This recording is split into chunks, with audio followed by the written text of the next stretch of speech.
you.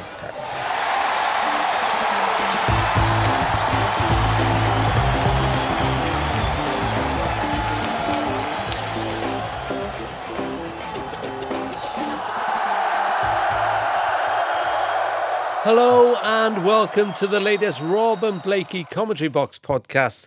We are, of course, loud and clear on Welsh football. I'm the former BBC Wales football correspondent, Rob Phillips, and as usual, alongside me is the former Wales International and Premier League player, Nathan Blake. What up, peeps? What up to you?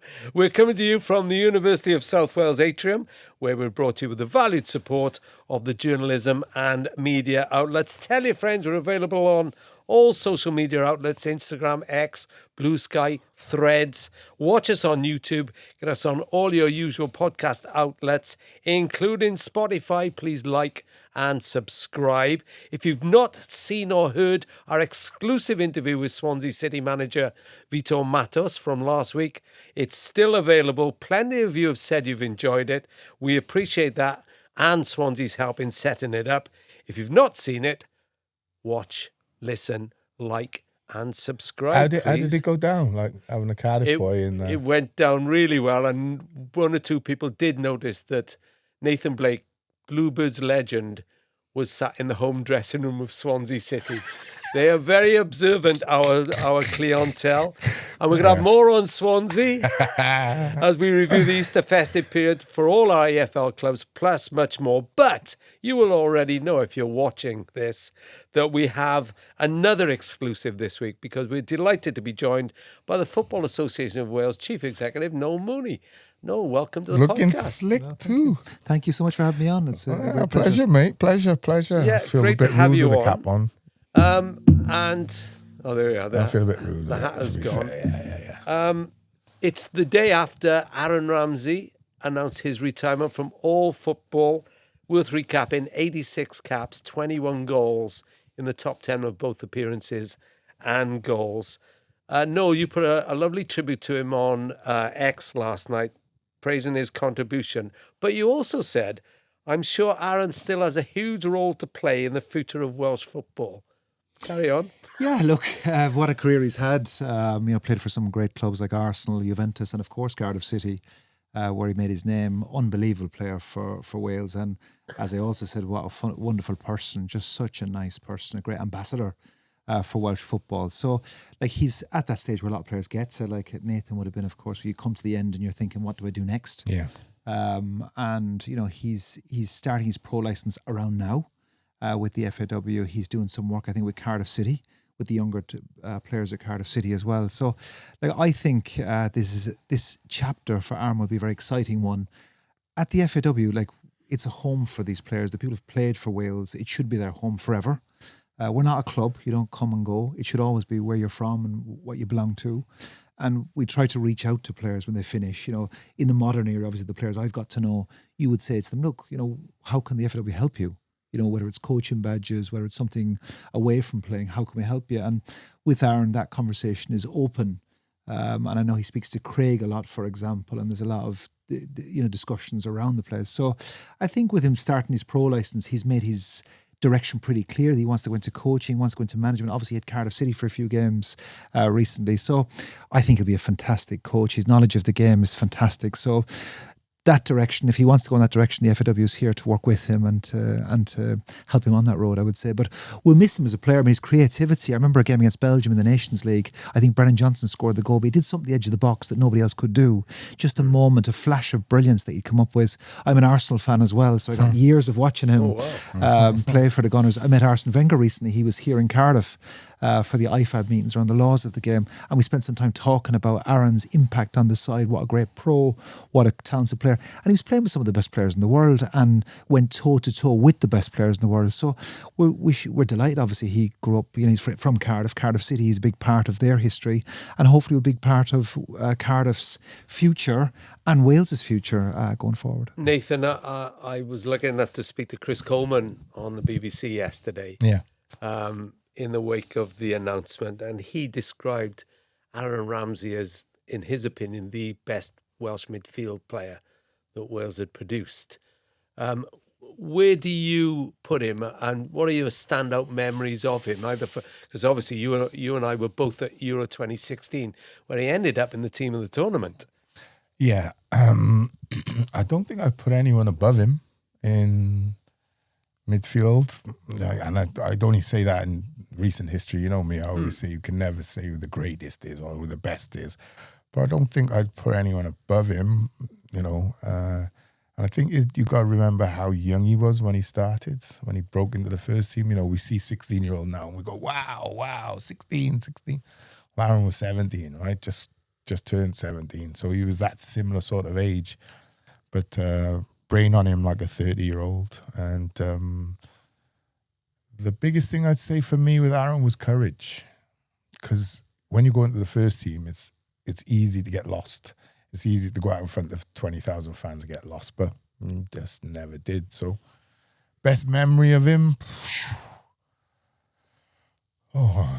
It'd probably be one of his goals for Arsenal, actually, not for Wales. He scored 2 FA Cup winning final. He pings one, it goes like a rocket, and it just goes in the top corner. I think that's one of the best memories as a player. I just love him as a player. I think I don't really know him as a lad, but I love him as a player. And what he's achieved is pretty remarkable. Yeah, and I remember Russia in Euro 2016, maybe the most dominant Wales performance I've seen. Unbelievable. And he pulled all the strings. Yeah. He was so good, and even Neil Taylor scored. Yeah.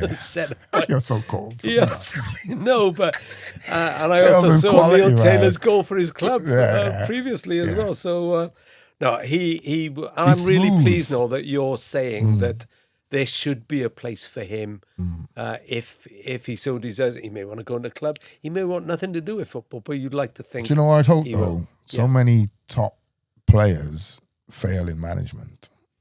So it's being able to leave the game behind as a player and restart as a coach and understand that first and foremost, I always say, as a manager, stroke coach, your first commitment is to get to know people, understand people, get in their heads before you go out on the coaching pitch, because we all like to feel as players that no matter what, my manager's with me, he got my back, he's on my side, blah, blah, blah, blah. So I always think the person first before the player. And I think if he does that, he'll be successful. That's just my personal opinion. Well, we've got a former player as manager at the moment. Are you over the World Cup disappointment, Noel? And what does it mean? We'd love to be going there, of course we would. But like at the association, we look at the direction we're going in, and we made a conscious decision to try to play a way of football that would excite people, that would, play to our strengths to a large degree. And we are so lucky that we chose Craig. I mean, the way instantly got us to Nations League A, for example. Top in the group with a Turkey in it. And obviously that means that this autumn we've got to look forward to Portugal, Denmark, Norway, home and away. Spectacular matches for us coming up in the autumn, which will excite the Red Wall very much. But it's the journey that interests us more, because you've got Nations League A coming up. You've got a summer coming up. We've got Ghana, the first African team to come to Wales, which is very exciting, with a lot of very good players. We're heading off to the So that's a brilliant game for people. The Ghana game, and we'll use that as well. For things like the 150th celebration, for example. And obviously with Aaron's recent retirement, you'd look to see, can we celebrate that a bit around the Ghana game. And then we'll announce very, very soon our second friendly, which I think that the Red Wall, especially those who enjoy the trips on Wales away, will have a ball, as they say, at this particular venue that we're heading to, which we'll announce very, very soon. Not quite yet. We're very close though. We're very close. Okay. But then going into these 6 matches in the autumn, I suppose we feel blessed that we brought Craig and a backroom team in that can play football the way that they do. Obviously, we've lost out on penalty kicks to go to the World Cup. We accept that. But it's the journey that we're on, and it's the change to Welsh football that we're making that I'm most excited about. It's when you speak to the players, when you speak to supporters, they know the journey that we're on. So even though we went out on penalty kicks, we still have so much excitement what's coming, because we've got a Euro 28 coming to Wales, obviously quite soon, which will be super exciting. We'll kick off that tournament here in Cardiff, which is fantastic. So the direction we're super happy with. We've got a brilliant young coach. Yes, his first his first management role, but we knew when we came in, you spoke about Aaron, for example, having, an old head on young shoulders. Craig could talk, as you may know, from morning till night about football. He knows the game inside out. And the fact that he's so passionate about the job, we're just blessed that in this time in his life that he's chosen to spend that time with us. And I've no doubt, we just hope we can keep him right through to Euro 28. That was going to be my next question, because you said you've got a brilliant coach. We do. Maybe it would have been even hotter had Wales got to the World Cup and done well there. But are you anticipating an interest in Craig Bellamy this summer? I expect quite a lot of interest in him because he's a brilliant young coach. He's got a way of playing that if I was the CEO of a football club, for example, he'd be right at the top of my list to call to inquire about this coach. But we spend quite a lot of time talking football, talking about the future, what we're trying to do as a footballing nation. He's all in what he's doing with Cymru. You can see from day one he fell in love with the job. He fell in love with what he was doing. I think that the work we do at the association with him, whether it's technical analysis, backroom teams, the kind of environment that the players operate in now is second to none. I don't think anyone's got a better environment that we provide for the players nowadays. So we've got everything we need to be successful. And that's our job, is to make sure we do have everything we need to be successful. I think as well for him, he's been away from Wales for a very long time. He went off to Norwich at a young time. He's got a young family here, so I think it's a really nice time of his life as well to be able to spend time back in Cardiff. And when he does go to a big club job, which I've no doubt that he will, we may not see him, and I'm sure he said that before actually, we may not see him live in Wales for quite some time. So this is a very happy time of his life. It's a very happy time for the FAW that we've got such a brilliant young coach, leading the game. And I say not just the national first team. I think the way that he's got us playing football will rub off on all of our sides on the way that we do play football. And it's just, I feel it's a very happy time in Welsh football, despite the fact we're not going to the World Cup. The direction is clear. We stick to that. We don't flip-flop from one thing to the next. We want the way that Craig plays football to permeate Welsh football, and that we play football like that going forward. And we will grow. He will grow. The backroom team will grow. All of us will grow together into this Euro 28. So we're very confident the path that we're on, and we're as excited as ever. We're super excited about what's around the corner. So there was a cost of not qualifying, though. Something like £7 million you would have missed out on had you got there. It's about $10 million is the prize money in the ballpark of going. Now, obviously, there's a lot of costs behind that because you have to pay for where we're going and all that kind of stuff, and you've got different costs around that. So it's not quite that. And if you reflect on Qatar, the World Cup in 2022, there was no plan in Wales for facilities, no money for facilities. Getting to the World Cup in Qatar gave us £3 million. We added £1 million from our own reserves, and we set up the Cymru Football Foundation, which has since put out just under £30 million on building pitches all across Cymru. So that qualification for Qatar left a huge legacy in terms of funding.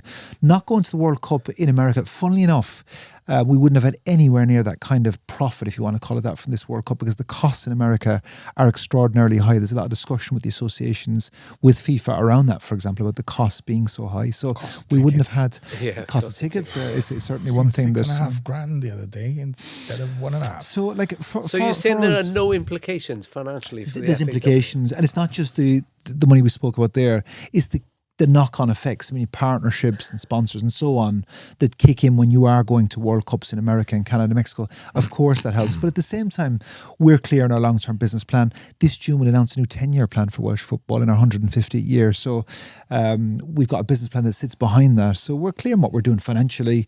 We're clear in going to the World Cup would have been nice. It would have been a shot in the arm. There's no other way of putting that. But at the same time, we just have to make our adjustments to fit with the strategy that we have. So obviously when you have a strategy, you need the resources that go behind that. And what getting to America and Canada and Mexico would have done is probably accelerate that a bit quicker. Right, because we talk a lot on this podcast about, say, the Cymru Prem. Yeah. And the North and South as well. We've been mentioning that a lot lately.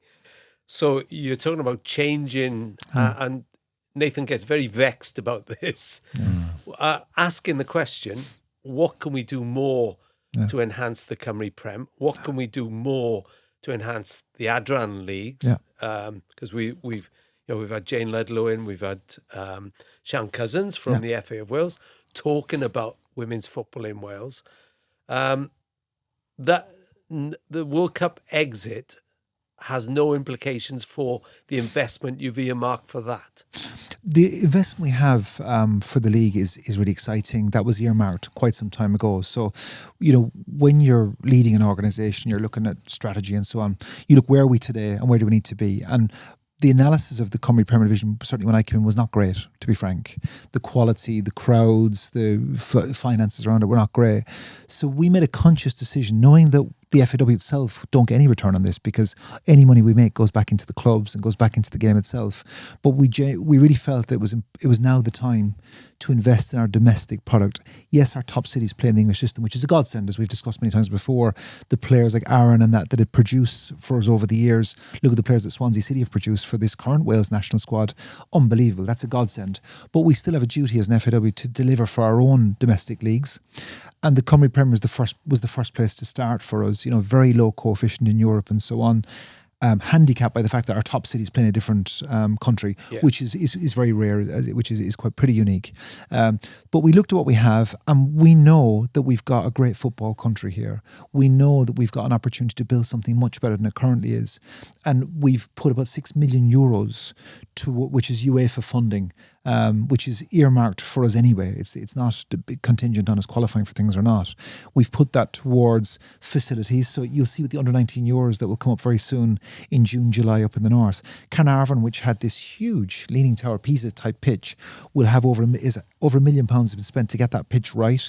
The stadium has been cleaned up massively. Colwyn Bay now have a four-sided stadium. We've just helped Rill buy their stadium, and that'll be developed in the years to come, I'm sure. Bangor, Newport is looking good. So you're starting to, Denby have got a huge investment gone into their stadium up north. We're starting to see crowds before the start of the new season, which is the kickoff of a new league for us, essentially, a 16-team league. We even saw over the weekend Colwyn Bay have the biggest attendance in 14 years or so, 2,500 people at a home match at the weekend against Caernarfon. Cup semi-finals, were both sold out going into it. So what you're seeing is what we would call the green shoots of something that needs a lot of work. And Nathan, you and I have talked about this a lot, because I'm right in saying it does vex you, doesn't it? That when you've got one team so dominant, and it's not TNS's fault. No, it's not TNS's fault, but the game's about competition. So how does the FAW help enhance that? That's what I say, and I know you've named like league clubs and what have you, but what I would say is, visibly, if I drive around Newport, Cardiff, Vale, Merthyr, visibly, where do I see that money that you're talking about being spent? Because it's okay on the league, you're saying like 5 or 6 league clubs you named, but like grassroots we talk about a lot, right? And I always say, well, I don't see grassroots pitches improving. I don't see schools improving in their sport. The school sport is like, it's gone. Like, it's nowhere near what it was in, I'm going to sound old, in the 80s and the 90s. But, what's your impact on those sorts of things? No, not just, because I don't think you could just look at the elite league. I think you have to look at what's going to feed it. You talk about grassroots, right? And shoots, green shoots. Yeah. But it's not, and it's not all academy, because you got to understand, a lot of people can't afford to go to academies, even if they're in coaching schools or centre of excellence. It costs money. And right now, I would say we're in a period, probably back into the 80s, where people are, massively struggling. So how does the FAW help those sorts of things? What I can visibly see it then. Okay. So you've given your perception, which is great to hear. And I'll give you the facts of actually what's happening. So if you take 2021, we had 90,000 players that play every week. So they're registered in our system, that play football every week. We're about to get to 120,000 players. And that's based on a huge growth in football, particularly on the women and girls side. So we had 10,000 players in 2021. We crossed 20,000 a few weeks ago, which is a great step in the right direction. Now, you talk about facilities. You're quite right in saying that facilities in Wales were appalling, I would say, at grassroots level. Yeah. And then you look at that, and that's a huge elephant to eat, basically. And how do you eat a big elephant? You do it step by step with a spoon, bite by bite. So while it might not be visible, you look outside your window, you might see an all-weather pitch. What we have seen, as I mentioned earlier, is nearly £30 million have been spent. So what we did was we met every one of the 22 local authorities that we'd never met before. We met the leader, the CEO, we met the sports people, and we've just put together for each local authority has a strategy for its facilities. Now, I say we spent nearly £30 million. I can show you a map of Wales which shows you pitch after pitch after pitch that are being built. May not be outside your door, but I can absolutely assure you that they are being built. I can name many of the pitches for you where we've done openings and so on. I mean, and a lot of it's gone to North and Central Wales, actually, which is great because, people would have said, I remember starting that the FAW may be Southern-centric organisation, as a lot of governing bodies would be because a lot of us are based in Cardiff. Our investment is more in the North and Central Wales, funny enough, than it has been the South. If we look at it as a percentage of what we spent versus the population and so on. So, like with facilities, we've got a clear plan. We have the money in place. We're putting out almost £10 million a year into facilities. That's at the grassroots level. We're seeing a big growth in coaches, in the amount of grassroots coaches coming in. But what we have to do is, I think it's important, is with the volunteer side of things, more and more is being asked of them, and life is getting more difficult. The cost of living, as you quite rightly said, is biting everybody. So with volunteers, what you're trying, like when we go around the country and we ask people, what are the challenges that you face? The future of the volunteer, I think, is going to be a crisis, not just for us, for all sorts of organisations. It's harder to get volunteers. The old days of having an old man who spent 50, 60 years at one football club, that is going to be less seen, I would say, in the future. His own pocket and everything like that. So they're the things that, as we announced the bigger strategy for football over the next decade, we've got to show how we're tackling them. So from a facilities perspective, I'm happy we're going as fast as we can in the right direction. We'd need about £600 million to build the pitches that are required in our strategy. We don't have that. But what we do have is, as I say, almost £10 million a year going out the door to fund them facilities as fast as we possibly can. And as I say, we are seeing a huge increase in people playing the game. I fully agree with you. Physical literacy at schools is a real issue for us. My son goes to school in Cardiff, very little physical education in the school for the younger ages. And what we're seeing is, if you look at the women's game, for example, we got to the Euros last summer for the first time. Brilliant. But once you get to them, you'd like to compete and try and win these things and do well at these things. And if you go to the root issue that we face, if you looked at our players' stats versus the Lionesses or the French, whoever it is, we're a bit off, I would say, the best thing, a lot of us, because we just haven't had that physical literacy at the younger age. We played, if you watch the Americans, we played Australia in a friendly here in Cardiff City Stadium, Jess Fishlock's last match. If you looked at the athleticism of them players, they're on a different level, in terms of they've been to athletic schools in America. It's about track and field, gymnastics and so on. Our kids aren't getting that. I agree with you to a degree, because I would say, okay, let's go back to the 80s. I know I'm harping on about it, but let's go back to the 80s when money was an issue, but education, physical education was a big part of school. Definitely. Right? So it wasn't just football, it was football, rugby, hockey, tennis, netball, athletics, weight training, gymnastics I've done massively. So all these things, when Rob and I went back to my old school a few years ago, and there was no football team, no rugby team, Now that school, that estate, Ringland Estate, is synonymous with sport. It was massive. So to think now, there's all those kids on that estate who haven't got an opportunity to play sport. Might be cricket, might be baseball, might be football, rugby, whatever. They have no opportunity. The local club sides run out of money, they've gone. The pitches being bought up by council, owned by councils, they're being housed. So bit by bit, like it's eroding. And I think what you're saying is we're investing, right?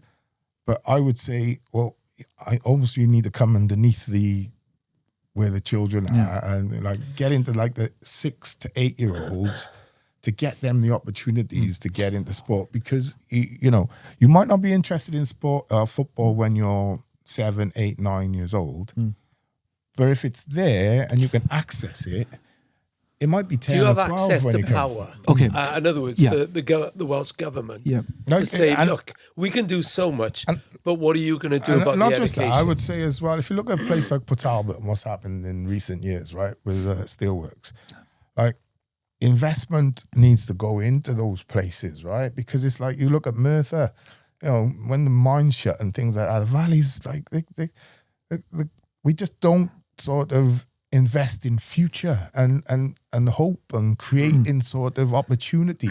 It's like they get left behind, they get forgotten. And, you might say, oh, well, the similar happened in the north. That's not our problem, right? That's then comes down to government and associations and things like that. But I think there's got to be a much more sort of level sort of playing field, and people got to. You hear it all the time, right? The government will say we're cutting this and cutting that and helping people, but people don't feel it. That's the crux of it. Is can I go to this town or that village or that city, and people go, oh no, it's a massive change here, Nath. Right? If you go down there, like my daughter plays now, and blah blah blah blah blah. So I think that's sort of, for me, it's almost targeting certain areas that you know of. Yeah. Okay, if I may, so I mean the question you asked, Rob, was about do you have access to power? So again, if you go back a number of years ago, we didn't really have that relationship with Welsh governments or local authorities or the UK government, for example, who obviously a big impact here on facilities. And now we've built a public affairs team. We've got direct access to, I mean, you name it, in terms of governments, both governments. We can get to anybody at this stage and have trusting relationships where they trust our governance, they trust our values, what we're doing. So we have multiplied what we receive from governments and local authorities in terms of investment into football. In terms of some of the stuff, the broader stuff in terms of hope and optimism, our job is to do that in football. Obviously, we can't do the whole country in all different areas. But from a football perspective, I would say, I mean, we've got nearly 900 clubs. I would say if you spoke to the vast majority of clubs, they will see hope at least. They can apply. We've got a whole organisation set up, the Cymru Football Foundation. We'll help them fill up the forms. We'll help them apply for grants to get the pitches sorted out. Then off the pitch, what we've got to see, we have to look at systems. We have to look at, what is the core issue and then put systems in place to deal with it. So if you take a club, if a club wants to meet someone from the FAW today to put a plan together for the club, to put a financial plan together, to put a development plan together, we can do that. If they want to build dressing rooms, if they want to build pitches, we can help them do that. And we have the funding available to make a big dent into it. So we always look at it from the systems perspective. Do we have the connection with power that trusts us and wants to invest in us? Definitely. Do we have the systems in place to help every single club in Wales that want to be helped, by the way, because the club needs to want to do it too? Do we have that? We definitely have that. Is it visible in every single village in Wales? Probably not yet. What I would say, it's far, far better than it was, but I'm glad to say that over the next 10 years, it'll get much, much better, bit by bit. Yeah, and teachers, a big thing is, hopefully, and the big thing I think as well, I know a few school teachers, and it's getting them to get the time. Yeah. Like a lot of them love football or love rugby. Like your sports teacher in the 90s used to love their sport. But I think now they don't get the time to do it. Do you know what I mean? So what I don't believe in is academies going into schools. I think that's too sort of regimented. I think you've got to let the natural talent develop on the yard, on the field. You copycat your heroes and stuff like that. And then you go in, you almost fall into it accidentally, fall in love with it without knowing you're in love with it. And also, I would say the old academy system was built upon hours, getting players with hours with football. And those hours, there was, in my belief, I think they copycatted a kid goes to school, school starts at 9 a.m. You get there for 8:30, you play football with your mates for half hour. The bell goes. First break, you play football for half hour. Lunch break was a longer hour, you play football for an hour. You didn't stop playing sport. And in your school, well, you did. You had your morning break, your afternoon dinner break, and then your lunch break, because we didn't finish till 4. Nathan, I'd agree with you. But the only thing I would say is that we have to deal with what we're facing now. We can look back to, the music was better when Elvis was playing. I agree with you. However, we've got to deal with we've got to deal with what's today. And obviously with schools and the pressures, as you quite rightly say, are put on teachers, we've got to look at that. And with the elections coming up here in Wales in May, we've met the parties, we've put forward what we need to see in schools, for example. We believe we've got the influence in them. If you read their manifestos, we certainly have made a lot of inroads into it. I suppose the key for any relationships like that is trust. And the question I'd ask myself is, have we built the trust over the last number of years where they trust us? And certainly that's the case. And they should, because we're set up for success. So where I live now, last point, Abergavenny, they've got a football team. They've just built a brand new super school in Abergavenny in King Henry. Fantastic place, fantastic facilities. But I'm saying to a certain person, I don't understand why you haven't got a collaboration with the school to use the facilities in the evenings and try and attract all these kids who are just too simple an idea. It's happens. just frustrating. Listen, before you go, because Noel, the more we know, kids you get, the more opportunities you get at the top, right? Definitely. I know you've got to go soon, and we thank you for being here. Got to talk about the Welsh Cup final, the third oldest domestic cup final on Sunday at Rodney Parade. TNS not there. Instead, Caernarfon in the final for the first time, and they'll meet Flint, who are finalists for the first time since they lifted the trophy for the only time in 1954, even before I was born. Wow. Not too far, but before I was born. And I will mention, because we did the draw for the very early rounds, Caernarfon looking at the double because their team won the FAW Youth Cup for the first time as they beat the New Saints 3-2. And you got David Ewan at Rodney Parade on Sunday. We do. It's going to be a fantastic day out there. I mean, I think Rodney Parade is a very good venue actually for this final. It's going to be exciting. As you say, it's fresh with Caernarfon and Flint going there. And I think we'll get a good crowd out there. I think it'll be a good game of football. It's lovely to see new teams coming into finals like this. You know, they're going to be so excited. It's their big day. And we're looking forward to celebrating with them. And I have David Ewan, obviously, who's played he's kind of, with Welsh football, synonymous with Welsh football. Now to have him there is just making the day more special for supporters and for players as well. So we're looking forward to a good game of football. As you quite rightly say, Caernarfon won the youth cup as well. So to see football in that part of the world where they absolutely love the game. I've spent quite a lot of time in Caernarfon over the last couple of years, and the love they have for football is unbelievable. So we were delighted to help them with the new stadium infrastructure they've done. As I say, we've got the under-19 Euros coming up this summer in North Wales as well. So that's another big event coming up. So with Euro 28 around the corner as well, we've a lot of exciting stuff coming up for Welsh football, and hopefully this Sunday is just a taster of that. Yeah, and the women are back in action soon. The Welsh I'll have a look at that myself, actually, down Rodney. Good. Get out and see just it. to tie up the domestic leagues before you go, Noel, Llandudno secured the Cymru North title, 4-1 win over Gulsfield.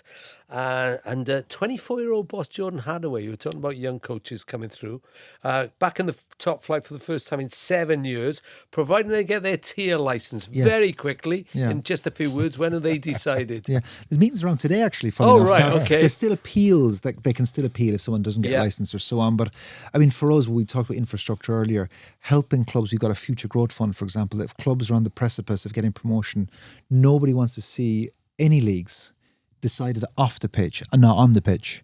So, it's something that you work as hard as you can. At the same time, there's a level of standards you need. We're going to a 16-team Premier League. I think the interest around the league will grow and grow next year. We've got some really exciting announcements coming over the summer leading into the new season. First time with 16 teams, and I think it'll be an amazing season for football. We're getting a lot of interest, and you mentioned earlier about TNS, for example. I mean, Mike Harris has done a terrific job in terms of working out what is needed for success and putting his resources, putting his money where his mouth is. But we're starting to see more investors getting interested in our clubs from outside of Wales. So Jack Sharp, who heads up our competitions, went to Miami last year and presented at SoccerX the Welsh football story. And our phones are ringing a lot more from people interested in buying or investing shareholdings in clubs in Wales, for example, which is brilliant to see. So I think we've got our timing right. We've put a lot of money into this league for next season. We've got a new brand coming out, new TV deals and so on, broadcast deals and so on around this league. If we've got our timing right, which I suspect that we have, I think you'll see a lot of new players coming into Welsh football. We're on the doorstep of the biggest league in the world next door to us. We've access to European competitions, and I think it's really attractive investment by people to develop players, to develop clubs, to build communities. Like, for example, Wrexham have done terrifically well, the owners of Wrexham, for example. So I think there's a great opportunity for people to invest in Welsh football, and we're seeing that more and more, which is great. Okay, well, if anyone wants to invest in Abergavenny, call me. All right. Talking about tiers, Holywell will also await, and Airbus will await their tier decisions. Holywell's top 3 spot confirmed as Mould Alex overcame 4th place Newtown. Cymru South, we know 2 of the top 3, Trevellyn, Cambrai United. The 3rd place is between Ammanford and Caira Ely. The battle to avoid relegation will go down to the last day when Flint are at Cardiff Met and must better Ballas result at home to Britain Ferry Lansall. And Noel Mooney, thank you very much for joining us. Cheers, Noel. You're welcome. Really Good to see you Great to guys. see you, Enjoyed man. the chat. Great to see you. And Yeah. all the best with all your future commitments. And I promise you, it's not my fault you're going a little bit later than we thought. And if you need any You were help, just call me, mate. I'm Yeah. always on the end of the call. Thank you. So, it's the Robin Oh, Blakey yeah, comedy. right. Get the Let me camera get the right. right camera. Yeah. It's the Robin Blakey Commentary Box podcast. We're loud and clear on Welsh football. We have more coming. Thank you. Brilliant, Noel.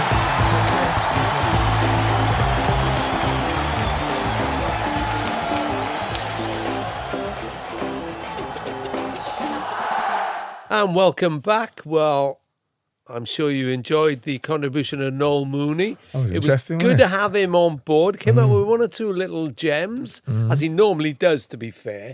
And so he was very effusive in his praise of Aaron Ramsey, Yeah. basically saying that there's a place for him in the FAW coaching regime at whatever level. But I was glad to hear that, because I don't think players, if they're of that standing, should just be ditched and left to...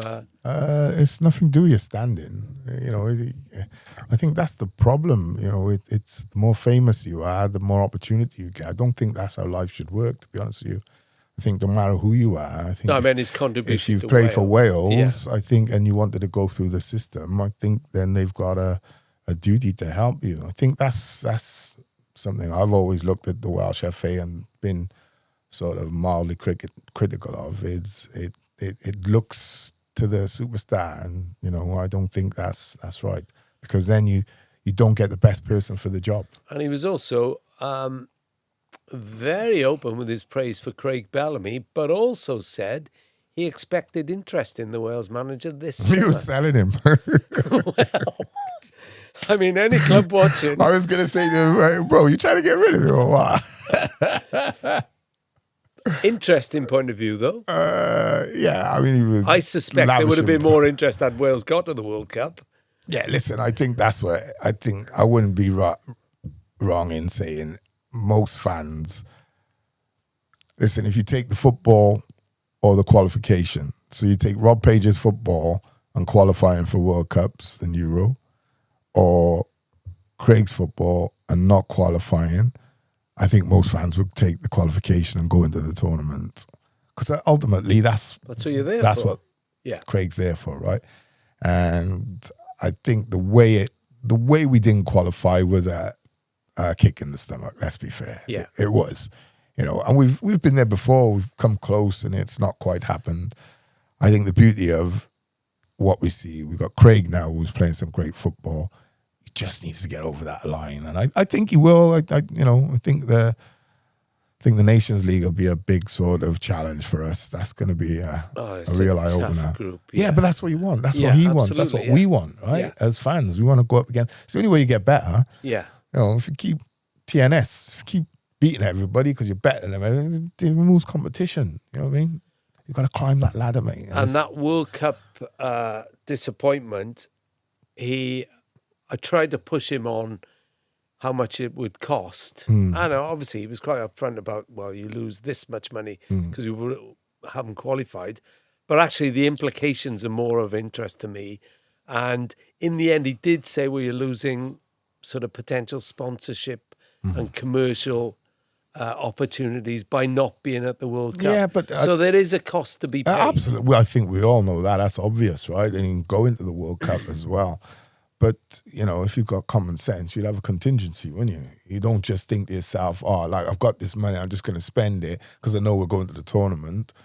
You say, well, you know, I'll spend some of this money and I'll keep a bit back, because if we don't get to the tournament, we can then roll on another 2 years and hopefully qualify for the Euros and blah, blah, blah, blah, and then we're away again. So. And on the same theme, I was quite interested that he said, I was aware that Jack Sharp had gone to Miami to the Soccer X, that he was now starting to get calls from people interested in investing in Welsh clubs, domestic Welsh clubs, Cymru Premier clubs. Yeah, I'd like to see it. That's what's needed. Well, I'd like to see it, to be honest with you. I think you've got to provide a better product first.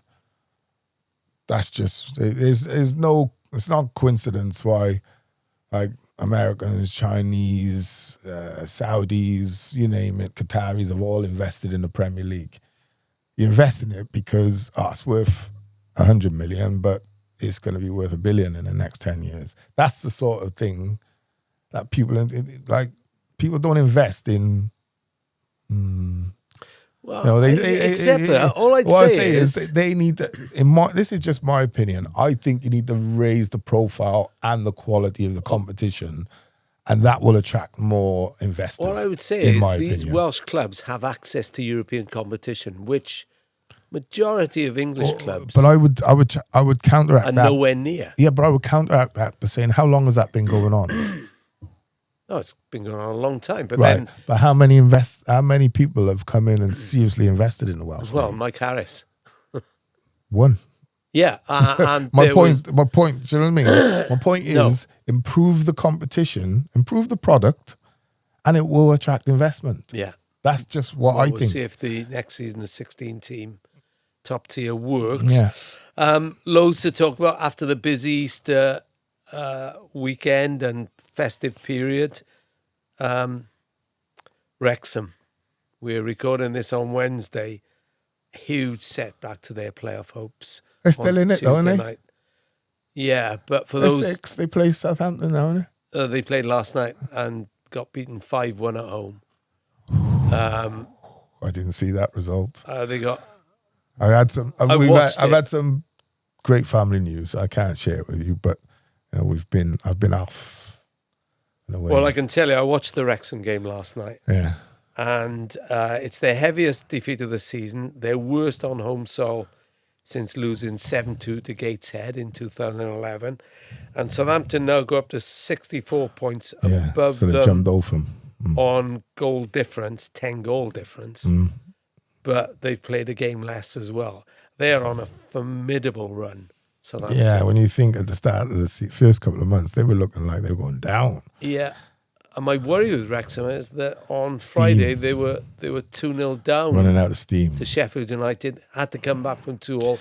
Windass scored again against Southampton. Do you remember when I said a couple of months ago, I think they need more creativity? Can you remember that? The reason I was saying it is because creative players provide absolute moments of genius. And I think you can be a hard-working, industrious team with don't get me wrong, they've got skilled players. They play some lovely football.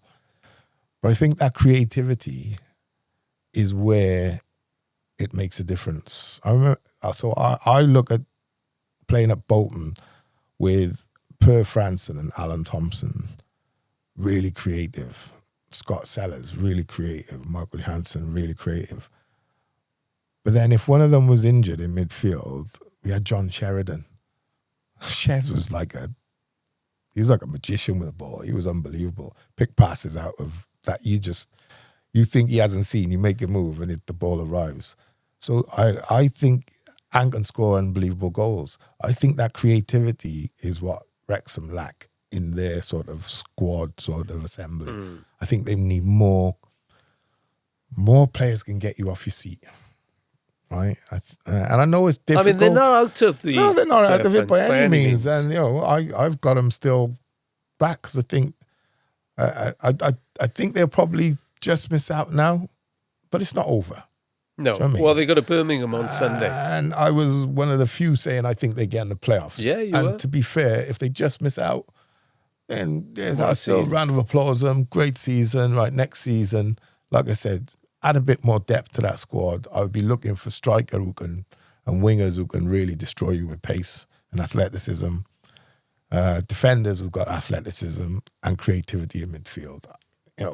They're 4 or 5 players short, I think, of doing what Coventry have done this season. I thought they might have enough.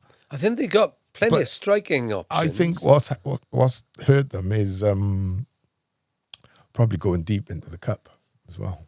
Yeah, well, you did say that, didn't you? Before that there were inherent dangers in it. Yeah, Nobody turns down a cup run. No, who did they face? Well, they had Chelsea, didn't they? For the first time in so many years, going to the Kairos. Of course. I love that name, quite Ras. But they went. They His race course in Welsh. I hate to tell you. I know. I'll just put a bit of patois in there. But they went deep in the cup, which I think, on top of everything else, the energy it is going to sap, because everyone wants a piece of Wrexham as well, right? Yeah, they do. Yeah. So your players are probably not.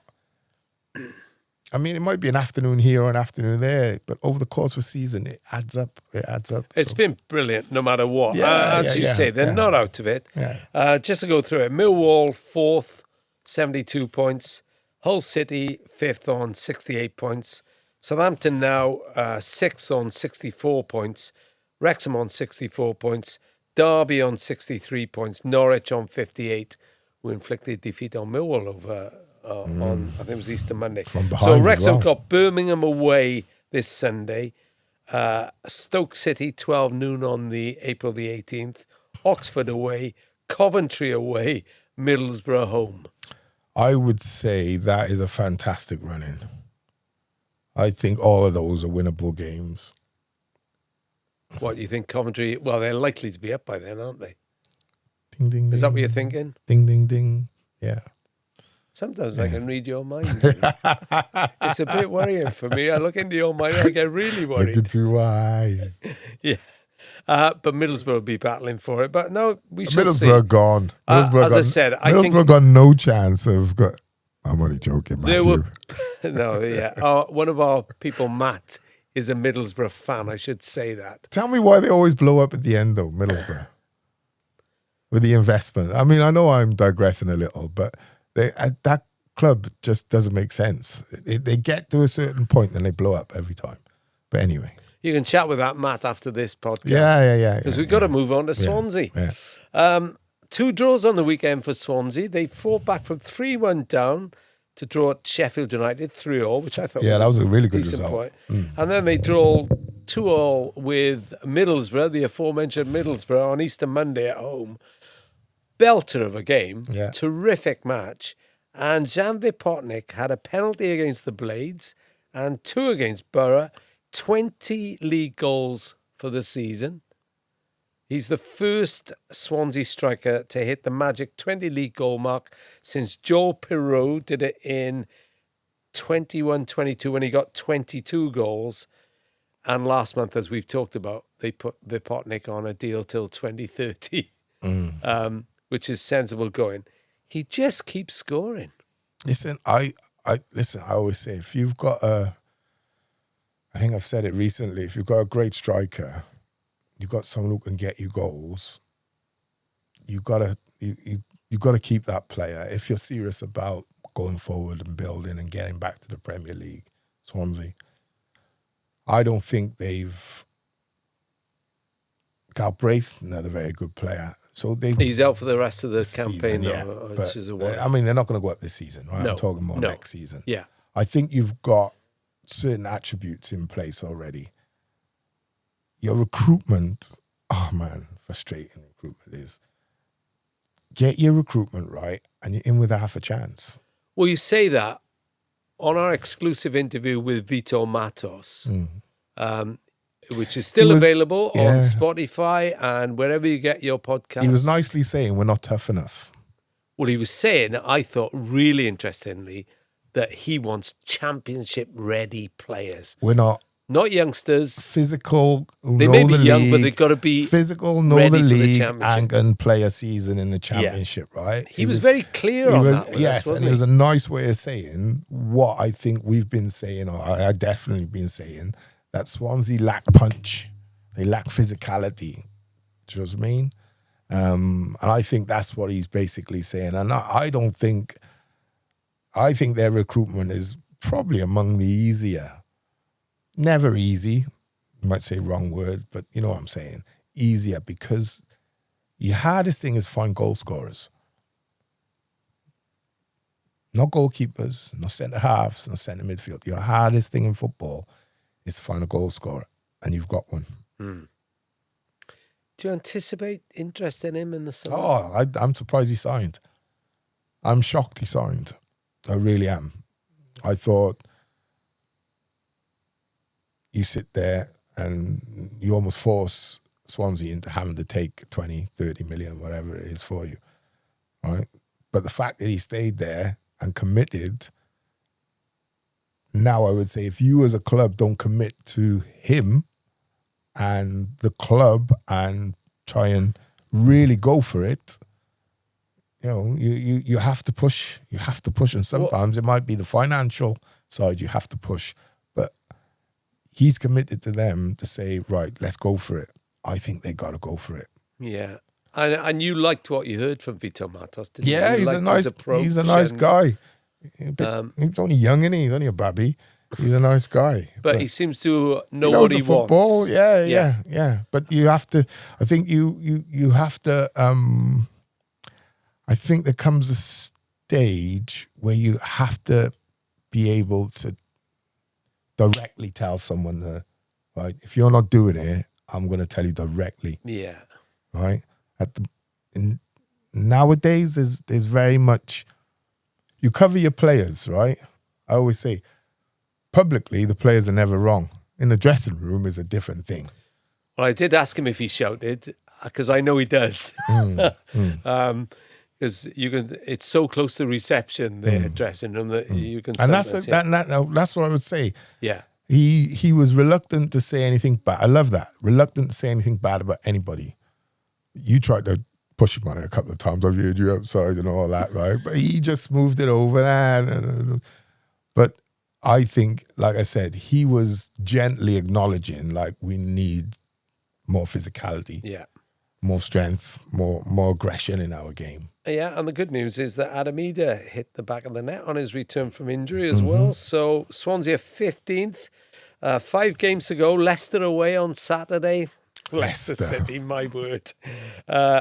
Southampton home on the 18th. My mate Harmel is a big Leicester City fan, so I'll send a big hope that they can get out of it to Harmel and his crew, because listen, it's soul destroying for some fans. It is. So they got Leicester away, Southampton home, when the likes of Ryan Manning and Flynn Downs, who scored against Wrexham last night, will be making their return. Queen's Park Rangers away, Norwich away, and they finish with Charlton home. Nathan Jones is Charlton. He has history at the Swansea.com. It's fair to say. Tasmania Devil. Let's move to League One. Cardiff were held to a 1-1 draw at Peterborough on Saturday, on the day that Lincoln City returned to the Championship after a gap of 65 years. Whatever we're going to say about Cardiff, you have to say Lincoln have been a phenomenal story. Well, that's hard for me to say, because I've got another mate, Wayne, who's from Lincoln, and he rang me a couple of weeks ago, and he said, when it was kind of neck and neck, "Oh, we're going to do you to the..." And I was like, "Mate, are you mad? Have you seen us play? We're the best team in the league," which I still think they are. I said, we got. He said, "We got a big game against each other coming up," and I was like, "Yeah, we'll dust you on that, and then we won't look back." But didn't quite work that way. So I would say, congratulations to them. You say they're the best team in the league. I know the league table never. I know, lies. yeah, I know.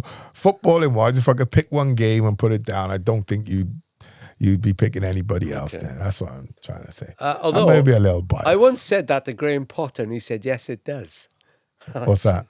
The league table never lies, and he said it actually does lie sometimes. He's probably about to get sacked, was he? Well, no, because he's gone to the World Cup with Sweden. Whatever happened, and no, he made the point that the league table sometimes lies in the middle of the season because players have. I think he meant injuries, the team to play different numbers of games. Yeah. But in this case, Lincoln are well clear of Cardiff. Congratulations to them. Unbeaten in 24 league games. It's something going in it. Yeah. But I actually watched the Cardiff game, and it's 1 win in 6 for Cardiff now, including 3 draws. But they did a lot right, had plenty of shots. Alex Robertson came on a sub, put them ahead, and then they got done within a minute or two by Harry Leonard on the break. And Yusuf Salak made his return in the second half. So now they are 7 points ahead of Bradford with a game in hand. Yeah. 8 ahead of Bolton, your old Drew team, again. who are back at the Cardiff City I'm Stadium doing this the game. Saturday. I'm really looking forward to it. What a game. What a game up there it was. It was, amazing. yeah, we were there, yeah. nicked the winner, didn't he? So, and Sheehan obviously back into town, Josh. So it should be a great game. Cardiff need a win, though. Cardiff have kind of sleptwalked into this sort of, we're not going to get caught by third and we're not going to chase down first. We've kind of got over the line. And why? I couldn't tell you. But they're just lacking something. There are only 6 teams who can go past them now. So Plymouth and Reading are out of it. This is if my mathematics is correct, and I think it is. So it's Bradford, 7 points behind, as I said, but they played a game more. Yeah. Well, okay, Bolton, who are 8 points adrift. Effectively Stockport, 11. Yeah, if we win the game in hand. who are a lot of points adrift. Listen, I think Cardiff go up. I still think. I think if they beat Bolton Saturday, they've obviously taken not a knock of their confidence effectively, but when you don't win games that you feel you should have won, it does get you going, and then you start to get a bit of anxiety kicking in, and the fans then Cardiff guys fans are like they've seen it all, right? So their fear is the worst happening all the time, right? Not we'll probably get over the line. They're thinking, oh my days, if we get caught. Yeah. That's how a fan thinks. That's how a Cardiff fan thinks. We just need to get those 3 so points. close. So for me, a win against Bolton almost solidifies it. Like, I think you're probably 4 points away from guaranteeing. And I should point out as well, Bolton and Bradford still have to play each other. Yeah. I think they're about 4 points away from guaranteeing second spot. Well, they've got Bolton home on Saturday, Huddersfield away on the 14th. Oh, it's my boy John McGinley's birthday today. Happy birthday, Superman. You are just so random sometimes. Yeah, I know. He's talking about Bolton. I was thinking, I'm going to I have to text him now. So, yeah. Superman, he's my boy. He's my partner in crime, man. Sorry, Rob. Meanwhile, back at the ranch, and then where was I? Huddersfield away on the 14th. Oh, it's John McGinley's birthday today. April the 18th, the Saturday. I'm at this game actually, Reading on the. So it could be Reading. That'll be good. 22nd, Port Vale home. 25th, Northampton home. In other words, the 2 bottom teams in the division. Yeah. And they finish off with Mansfield away. But hopefully, I just want to see those 3 clubs in the Championship. Yeah. I think that's just, and I'm not saying it because I love Cardiff, right? I love football, and I'm Welsh, right, through and through. So I just think myself, 3 Welsh clubs going out there in the Championships. It's a pity it's us 3 against the English, basically. That's how it is. That's in the dressing room. That's how it will be sort of spoken. It's when you play for the English club and 5-a-sides, England lead the rest of the world and all that. So it's always there. So I'm really looking forward to that. So Cardiff, come on, socks up and get over that line. Now, got to talk about it. Newport County. They dropped into the bottom. They were bottom at one point. They were bottom at one point. And then on the weekend. They were. And then results started to they went back for them, right? Harrogate were winning and lost. Barrow winning and lost. And then they went back to just outside, was it? But, I mean, a hugely damaging defeat at home to Crawley, who were down there with them. So they need, for me, what the problem is with Newport. They're still outside the bottom 2 now. Yeah, they are. But, let's look forward next year, right? Let's take for granted that they stay in the division. They can't sign sporadically. It's what has always happened at Newport. And I say I've sat with some of their board members at times and been involved in a charity and seen what the club's doing. They had a really good period under Flinney. but cost too much money, right? So there was no long-term planning prior. The problem is if they go down, like it doesn't even bear thinking about.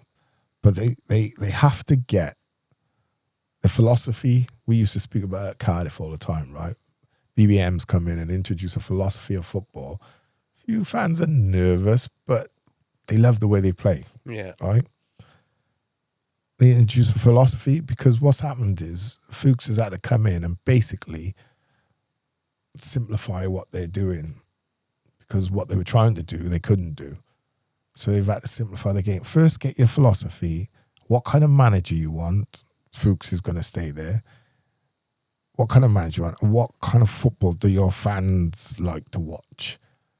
And then sign players that fit into that strategy rather than there seemed to have been a sort of pick and mix this season. Do you understand what I'm saying? Yeah, I do know what you mean. It doesn't really, and you listen, if you get away with it, let it be the last time it happens. So at the moment, Harrogate are bottom on 33 points, played 42. Barrow, 34. 33 points, played 41. Newport, 34 4 points, points, played yeah. 42. They still got to play Harrogate and Barrow. Harrogate at home, Barrow away last game of the season. Yeah. I'm like, And Tranmere, nerves. 36 points, played 41. I mean, they're on a horrendous If run. Newport got one win and went above Tranmere, I would say Tranmere would probably go. Yeah, I think Right. they've had one win and a draw in the last 17. Newport need to get if Newport get a win, even if the bottom two win, they'll go, and Tranmere lost, they'll go above Tranmere. I don't think Tranmere, I think they're just sinking. I think they're sunk. But it's just getting above them. Got to get isn't it? above That's the them thing. because it's a psychological blow there. Now that So will it's just Harrogate end at home on Saturday. Gotta- Mucked up against Crawley. Listen, home. got to win. Yeah. Got to win. Crawley, I've done the game and like Shrewsbury, you felt to yourself, oh, it's something it's clicked, right? Something's clicked in their heads. Afterwards, they celebrated with the fans. The fans they're always special, right? They were superb. And the anticipation going into the ground for Crawley was, I was like, one guy stopped me, Nath, you said like Christmas time, going down, but in fairness, you said like, never happy to be wrong. I think we're going to do it. And so the mood was, because I was buzzed, like, I was like, oh, I'm looking forward to this game because I got a feeling we're going to win this game, and then if we put this game to bed, we're practically done because they'll just stick a nail in Crawley's coffin. They got a massive deal, and honestly, mate, it Didn't was work. well, not just didn't work. It didn't produce. It was just like back to, well, what performance was that? Well, what I don't want is it to go to the last day at Barrow, I just said that. because you know who's at Barrow. Graham Coughlin, Well, I just helping out. Oh, it makes no difference what Graham Coughlin's doing. He doesn't play the game. No, but he knows how to keep sides out of relegation zones. And you speak to a lot of Newport fans, what they wouldn't give for a Graham Coughlin type Shut up, manager. you fool. There we are. All right, we'll leave it Graham there. Coughlin is like Coughlin is he's all right, but he's not up there. Well, I wouldn't say. they weren't in the bottom. They weren't in the bottom two with him, were they? No, you're fair But enough. they were threatening playoffs at one stage before they fell away. Okay. Anyway, we won't dwell on that. It's just a massive game on Saturday. It's Are a you massive there? game. Yes. No, I'm Oh, no, you're Cardiff. at I'm Cardiff. Cardiff. Okay. I'm So Cardiff you're Saturday. right. I don't want to be there, to be honest with you. Okay. I went there with such anticipation last week. I just drove home like, Okay. All right. I hate to end on this sort of note, but Merthyr soundly beaten 3-0 God, at what's happened Hereford. there? Wheels have come off. 1 point from the last 5 games. They're And they inside the playoffs by only a point. I was now. going to say, they're just holding on to playoffs. And they play 4th place Macclesfield on Saturday at home. It's still pretty tight. Quickly, Merthyr on 67 points. Point below them at Chester, but they played a game more. Spennymoor on 64. Buxton on 63, Telford on 61. Then above them is Darlington 68, point ahead, in other words. But Merthyr have a game in hand over them, and Scarborough on 69, and then Macclesfield are on 73. The problem is you've got to win. I always say I'd rather the points than the games in hand, right? Because the pressure is you've got to win it, and clearly Merthyr's form over the last sort of 10 games has just tanked. So they need to do something, pull something out of the bag. They just need a win. They've done brilliantly. We can't argue with that. But now is the time. We want them to finish it off. It's like you don't want the patronising. Oh, little Merthyr, well done, and all that. Listen, you're Merthyr, you've got so far. Roll your sleeves up and go again, and get over that line. Get in the playoffs. Even if you don't win the playoffs, just get in the playoffs because, for what you've done all season, you deserve it. You deserve it as a player, as a group, as a squad, as a manager, as a staff, as a fan base, as an area. You deserve it. Go on. Yeah. Well, there we are. We've had come on, Merthyr. Quite a long podcast today. Yeah. It's been all the better for having Noel Mooney. Another one of our special guests. So we've had Brian Barry Murphy. We've had Jess Vito Matos, Jess Fishlock, Cameron Toshak. Yeah. Sean Cousins from the FAW. We mentioned earlier on about women's football as well. And, of course, the FAW Chief Executive, Noel Mooney, today. Cheech and Chong from Swansea and Wrexham for the derby, didn't we? Yeah. We had Morell and Trundle. Andy Morell and Lee Trundle. Andy and Lee, yeah. Yeah. They're like the two old guys on the Muppet Show, So weren't we'll they? try and keep these guests coming because we know you like them. We can tell by the reaction we get to it. So that's it for the Rob and Blakey Commentary Box podcast today. We'll be back next week. Until then, take care. And, of course, remember, we're loud and clear on Welsh football. No star.